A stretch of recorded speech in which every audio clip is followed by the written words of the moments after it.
Platysmaplasty is something that I always perform with a long incision facelift, and it's much like double chin surgery that I perform. It's very helpful in patients with a lax neck to define the mentocervical angle very specifically through an incision in the front. Once that's defined, then the whole neck can be pulled posteriorly through the long incision. So why do we do a platysmaplasty? Really, it's based on this mentocervical angle. If it's too obtuse, then I often will recommend a platysmaplasty at the time of either a short scar lift or almost always at the time with a long scar lift.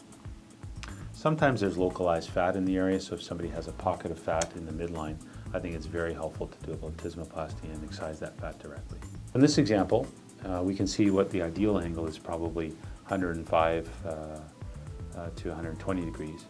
Once it gets to be higher than that, this is probably 140 or 150 degrees, it's probably a little bit too obtuse. So we like to tighten that when we can. And you can imagine why having an incision in the posterior hairline here can allow us to substantially pull in that upward direction. So this is how the platysmaplasty is performed. The skin is elevated through a small submental incision. We perform platysma myotomy, or we cut the platysma horizontally at the point where we want the mentocervical angle to be. Once that's done, the platysma is sutured in the midline quite tightly with permanent stitches. Then the skin is closed. The results of platysmaplasty are based on how tight we can get the mentocervical angle. So this is an example of someone with an obtuse angle, and this would be what they might look like after a platysmaplasty. So we really want to try and achieve that a sharper neck angle when we can.